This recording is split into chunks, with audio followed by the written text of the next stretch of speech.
Students, तो ये हमारा धूमकेतु का 5वां नंबर वीडियो है। इससे पहले हम लोगों ने धूमकेतु पे 4 वीडियो देख चुके हैं, जिसमें हम लोगों ने धूमकेतु के विषय में हर एक प्रकार की जानकारी प्राप्त कर ली। हमारी किताबों में जो भी लिखा है धूमकेतु के बारे में हम लोग उसको समझ चुके हैं। तो अगर आप लोगों ने कोई एक ऐसा व्यक्ति है जिन्होंने अभी तक एक भी वीडियो नहीं देखा है या कोई भी वीडियो छोड़ के रखा है, तो आप जाके उसको देख लीजिए। उसके लिए इस वीडियो का डिस्क्रिप्शन खोलिए, वहाँ पे आपको इस चैप्टर का प्लेलिस्ट का लिंक मिलेगा, उसके थ्रू आप जाकर पहले देख सकते हैं। समझ में आ गया आप लोग को क्या करना है। और जो कर लिया वो मेरे साथ बने रहिए, क्योंकि आज हम लोग इस वीडियो में क्या करेंगे, धूमकेतु जो निबंध है जिसको हम लोग पूरी तरीके से पढ़ लिए, खत्म हो गया है, ठीक है, उसी के प्रश्न उत्तर को समझें किस प्रकार से 3-4 मार्क्स से क्वेश्चन पूछे जाते हैं। धूमकेतु जब क्वेश्चन में बहुत घुमा के फेंकता है, ठीक है, जैसे बॉलर होता है ना, बॉलर का जो बॉल फेंकता है बहुत घूम के जाता है, उसी प्रकार धूमकेतु का जो क्वेश्चन आता है थोड़ा घुमा के फेंकता है, लेकिन हम लोग भी महेंद्र सिंह धोनी के जैसा छक्का मारेंगे, अर्थात सारे क्वेश्चन को कर लेंगे, ठीक है। तो डरने का बात नहीं है। समझ में आ गया क्या करना है आप लोग को। अब तुम लोग से कोई पूछेगा भैया बड़ा वाला क्वेश्चन तो करवा रहे हैं, लेकिन आप छोटा वाला क्वेश्चन तो करवा ही नहीं, एमसीक्यू तो करवा ही नहीं। हर वीडियो का एंड में आप बोल देते हैं कि डिस्क्रिप्शन में आपको मिल जाएगा, लेकिन वहाँ तो था ही नहीं, तो हम लोग छोटा वाला क्वेश्चन कहाँ से करें। तो आपको उसका चिंता लेने का जरूरत नहीं है। आज हम लोग अपलोड कर चुके हैं, आप जाके 2 number video, 3 number video, 4 number video जो धूमकेतु का अपलोड हुआ है उसका डिस्क्रिप्शन खोलिए, वहाँ पे आपको हर वीडियो का एमसीक्यू आपको मिल जाएगा। उस 3 डीपीपी आपको मिलेगा, 3 वीडियो में 2, 3, 4 में आपको एक डीपीपी मिलेगा। तीनों डीपीपी को आप जाके पहले सॉल्व कर लीजिए। सारा एमसीक्यू इस चैप्टर से जितने भी एमसीक्यू आएंगे वो आपका सॉल्व हो जाएगा। उसके बाद ही आप बड़ा वाला क्वेश्चन को देखिएगा। तो पहले आपका वो काम है कि आप जाके 2 number video, 3 number video, 4 number video खोलिए, वहाँ का डिस्क्रिप्शन में आपको इस चैप्टर का जो उस दिन पढ़ा है तो उस वीडियो में उसका आपको एमसीक्यू मिलेगा। आप जाके उसको पहले सॉल्व कर लीजिए, उसके बाद ही इसको देखिएगा, जिससे आपका पूरी तरीके से बड़ा छोटा क्वेश्चन सब सॉल्व हो जाएगा। समझ में आ गया आप लोग को क्या करना है।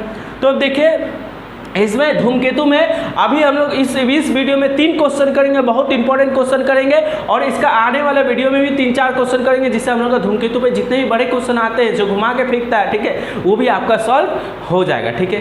तो देखिए पहला क्वेश्चन क्या है। पहला क्वेश्चन इस प्रकार से पूछा जा सकता है कि धूमकेतु शब्द बहुत पुराना है, इस वाक्य की व्याख्या करो। इस वाक्य की थोड़ा छूट गया था तो यहाँ लिख दिए, ठीक है। व्याख्या करो कि धूमकेतु शब्द कैसे बहुत पुराना है। धूमकेतु जो शब्द है वो बहुत पुराना शब्द है, कैसे। तो इसको हम पढ़ने के लिए पहले ही मैंने 2nd नंबर वीडियो में ही सब कुछ समझाए थे, धूमकेतु का जिक्र कहाँ कहाँ मिलता है, इसलिए धूमकेतु क्या है, बहुत पुराना है। इसी को अच्छी तरीके से सजा के कैसे लिखते हैं, अगर आपको आता है तो आप एक बार प्रैक्टिस करके अच्छे से क्वेश्चन को यहाँ से सुन ही लिए हैं, बंद कीजिए, आप जल्दी से लिख लीजिए क्वेश्चन को, फिर यहाँ से मैच कर लीजिएगा, ठीक है। जो आंसर क्वेश्चन को लिख के आंसर लिख लीजिए अपने से, ठीक है, जो आपको उचित लगे उसके बाद यहाँ से मैच कर लीजिएगा, जिससे आपका भी प्रैक्टिस हो जाएगा। और अपने से लिखेंगे तो आपको हमेशा याद रहेगा, और नहीं लिख पाए तो यहाँ से देख लीजिए, मैच कर लीजिए एक बार। लेकिन हम बोलेंगे आपको क्वेश्चन देख ही लिए हैं तो एक बार आप ट्राई करके खुद से लिखने की कोशिश कीजिए, क्योंकि एक लाइन को हम लोग समझ चुके हैं, ठीक है, समझ गए ना। तो एक बार ट्राई कर लो, और जो ट्राई कर लिए वो मेरे साथ देखो इसका उत्तर क्या हो सकता है। धूमकेतु शब्द बहुत पुराना है, इसका पता हमारे प्राचीन ग्रंथों से इसका पता हमारे प्राचीन ग्रंथों से पता चलता है, ठीक है। इसका पता हमारे प्राचीन ग्रंथों से चलता है, ठीक है, सॉरी यहाँ पे मिस्टेक है। इसका पता हमारे प्राचीन ग्रंथों से चलता है। अथर्ववेद जिसकी रचना लगभग 7000 ईसा पूर्व हुई थी, उसमें भी उल्का व धूमकेतु शब्द आते हैं। इसी प्रकार महाभारत में भी एक स्थान पर धूमकेतु का उल्लेख मिलता है। महाभयंकर धूमकेतु जब पुष्य नक्षत्र के पार पहुँचेगा तो भयंकर युद्ध होगा। तो महाभारत, अथर्ववेद, ये जो पुरानी ग्रंथ है हमारी, ठीक है, भारत की, उसमें भी धूमकेतु का जिक्र मिलता है, ठीक है। 6ठी शताब्दी में हमारे देश के एक महान ज्योतिषी ने भी अपने बृहद संहिता के केतुचार अध्याय में धूमकेतु के शुभाशुभ फलों का जिक्र किया है। इस प्रकार हम कह सकते हैं कि आज से हजारों साल पहले लिखी गई ग्रंथों में भी धूमकेतु का उल्लेख मिलता है, अतः हम कह सकते हैं कि धूमकेतु शब्द बहुत पुराना है। आज से हजारों साल पहले से। अथर्ववेद की रचना कब हुई थी? ईसा मसीह के जन्म से 7,000 साल पहले, 7,000 साल पहले। उतना पुराना ग्रंथ, उतनी पुराने पुस्तकों में भी धूमकेतु जो है उसका उल्लेख मिलता है, मतलब उस समय भी आकाश में धूमकेतु दिखाई देता होगा, इसीलिए तो किताबों में उल्लेख मिलता है। तो धूमकेतु जो शब्द यूज हो रहा है वो क्या है, बहुत पुराना, हजारों साल पहले के आदमी लोग भी उसका यूज करते थे। इन सब चीज़ों से हमें पता चलता है, इसीलिए हम कह सकते हैं धूमकेतु जो शब्द वो बहुत पुराना, हजारों सालों से धूमकेतु शब्द का प्रयोग होता आ रहा है। ये पहला क्वेश्चन 3 मार्क्स का क्वेश्चन में आपको पूछ लगता है, इसको अच्छी तरीके से आप नोट डाउन कर लीजिएगा। दूसरा क्वेश्चन, आमरोई पेड़ी ने अपनी पुस्तक, देखिए आमरोई पेड़ी ने अपनी पुस्तक आकाश के राक्षस, अब किसी को पता नहीं होगा आमरोई पेड़ी कौन है, ये सब हम लोग तो किताब में पढ़ ही चुके हैं थे ना, तो वीडियो तो 4 वीडियो बनाया हुआ, जिसको समझ नहीं आ रहा आमरोई पेड़ी क्या है, डायरेक्ट क्वेश्चन देख रहा है, वो एक बार जाके वीडियो को देख लो, समझ में आ जाएगा ये क्वेश्चन कहाँ से आया है। तो आमरोई पेड़ी ने अपनी पुस्तक आकाश के राक्षस में धूमकेतु के विषय में क्या लिखा है, या ऐसे भी पूछ सकता है इस क्वेश्चन को कि आकाश के राक्षस क्या है और उसमें धूमकेतु के बारे में क्या जानकारी मिलता है, ठीक है, या आमरोई पेड़ी ने धूमकेतु के विषय में क्या जानकारी दिया है हमें, ठीक है, इन सब चीज़ों, इसी क्वेश्चन को 2-3 बार घुमा के पूछ सकता है, तो आंसर यही होगा।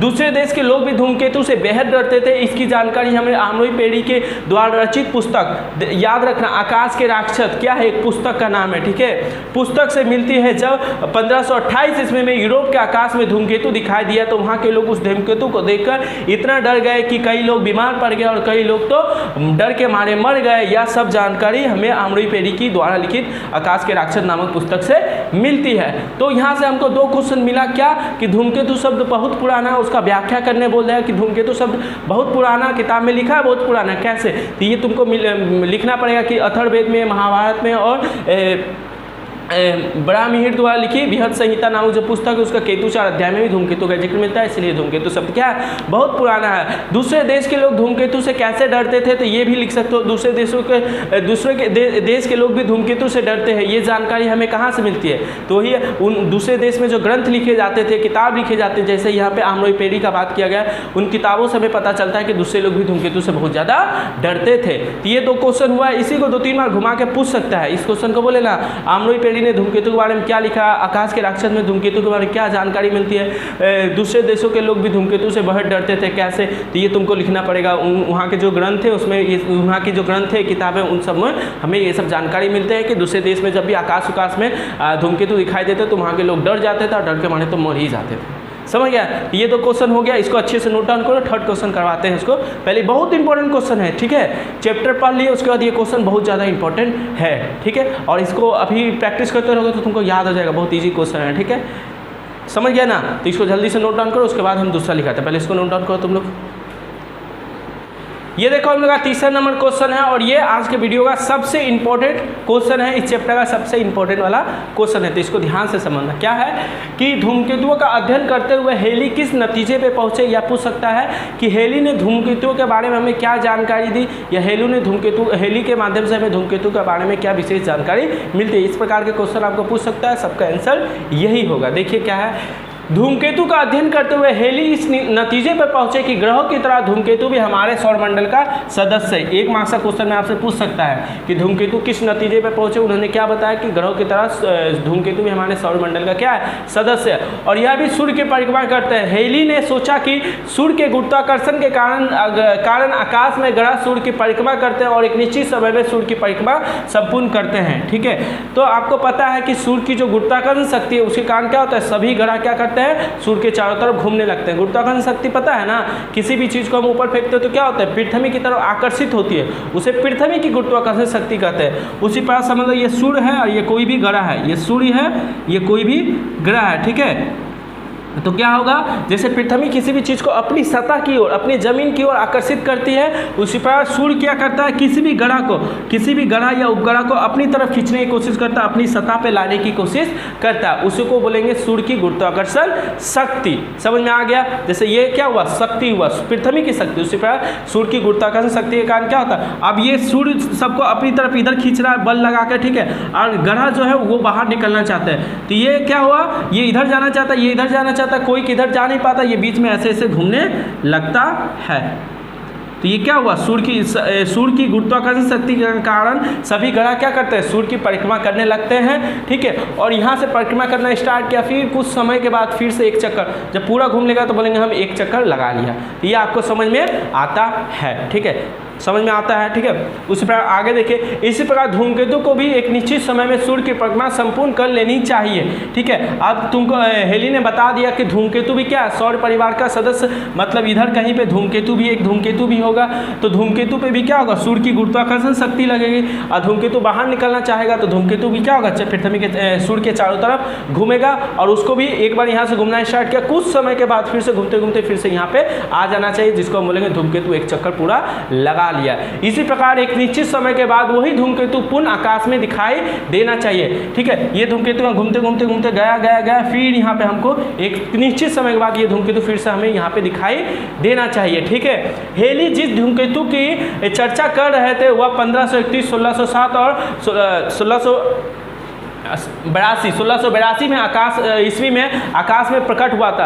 हेली जिस धूमकेतु के बारे में अध्ययन कर रहे थे, जिस धूमकेतु के बारे में हमें बता रहे थे, वो 1531 में दिखाई दिया, 1607 में दिखाई दिया और 1682 में दिखाई दिया था आकाश में। ठीक है, इसमें 75-76 साल का गैप है, माइनस करके आपको बताया भी थे इन सब प्रकट होने में कितना साल का गैप है, 75 से 76 साल का अंतर है। इस हेली इस नतीजे पर पहुंचे कि वास्तव में एक ही धूमकेतु है, ये एक ही धूमकेतु है जो यहाँ से चक्कर लगाते फिर 75-76 बाद तुमको यहाँ पे दिखाई देगा। वास्तव में एक ही धूमकेतु है और 76 साल बाद 1758 ईस्वी में हुआ धूमकेतु फिर आकाश में दिखाई देगा। ठीक ऐसा ही हुआ, यह धूमकेतु 1758 में आकाश में प्रकट हुआ। हेली की बात सही निकली, यह प्रमाणित हो गया कि धूमकेतु भी अन्य ग्रहों की तरह सौरमंडल का सदस्य और निश्चित समय में सूर्य की एक परिक्रमा करते हैं, संपूर्ण करते हैं।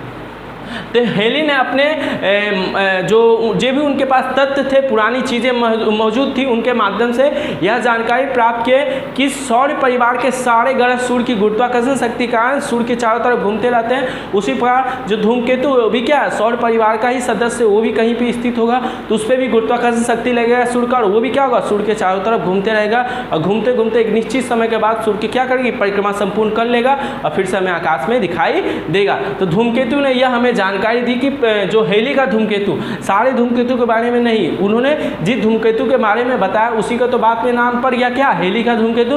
तो हेली का धूमकेतु को आप 75-76 साल बाद आकाश में क्या करता है, सूर्य की चक्कर लगाते रहता है और 75-76 बाद क्या होता है, वो फिर से आकाश में हमें एक स्थान पे दिखाई देता है। जब वो सूर्य और पृथ्वी के नज़दीक आता है तो वो हमें आकाश में हमें दिखाई देता है। तो ये हेली ने अपनी अध्ययन के माध्यम से धूमकेतु पे जो अध्ययन करे थे उसके माध्यम से हमें ये सब जानकारी दी। तो आई होप आपको ये तीनों क्वेश्चन बहुत अच्छे से समझ में आ गया होगा। इसको अच्छे से नोट्स में लिख लेना, अच्छे से नोट डाउन कर लेना। ठीक है, अच्छा से फेयर बना लेना। ठीक है, समझ में आ गया होगा आपको। और एक विशेष बात, आप में से ही कोई एक बच्चा था कि भैया हम चीज़ें याद करते हैं लेकिन ज़्यादा याद नहीं कर पाते, ज़्यादा चीज़ें याद नहीं कर पाते, उसका कुछ सॉल्यूशन बता दीजिए। तो कमेंट में भी तो उतना बड़ा सॉल्यूशन बता नहीं सकते, तो इसीलिए थोड़ा सा आप बता दें। किसी को भी अगर ऐसा प्रॉब्लम होता होगा कि चीज़ें तो याद करते हैं लेकिन रिमेंबर उसको याद नहीं रख पाते, पढ़ते तो हैं लेकिन याद नहीं रख पाते, तो आप लोग क्या कीजिए, उस चीज़ों को 2-3 बार लिखने की कोशिश कीजिए। ठीक है, जो भी हम पढ़ें, जैसे ये क्वेश्चन पढ़ें तो इसको 1-2 बार पहले ऐसे से पढ़ लिए, उसके बाद अपने से खुद से कॉपी बंद करके अपने से खुद से लिखने की कोशिश करेंगे तो कुछ चीज़ें हम याद करते समय हमें याद हो जाएगा, कुछ चीज़ें लिखते समय हमें याद हो जाती है। तो आप बार बार उसको लिख कर याद करने की कोशिश कीजिएगा और वो आपको याद हो जाएगा। हम लोग भी ऐसे ही किए हैं, जब भी हमको कोई चीज़ें जो हमको याद नहीं होती थी आसानी से, उसको हम बार बार लिखते थे, प्रैक्टिस करते थे, वो चीज़ें हमें याद हो जाती थी। तो जिनको भी ये दिक्कत है वो कर सकते हैं। ठीक है, बार बार लिख के उस चीज़ों को प्रैक्टिस करके आप याद कर सकते हैं, याद रख सकते हैं। समझ में आ गया आप लोगों को क्या करना है? पहले तो सब वीडियो में जाके DP भी मिलेगा MCQ वाला, वो सॉल्व कर लेना है, 3 क्वेश्चन उतार लेना है। ठीक है, और अगला वीडियो में और 3-4 क्वेश्चन करवा देंगे जिससे ये पूरा चैप्टर हम लोग का खत्म हो जाएगा। ठीक है, फिर मिलते हैं नेक्स्ट वीडियो में।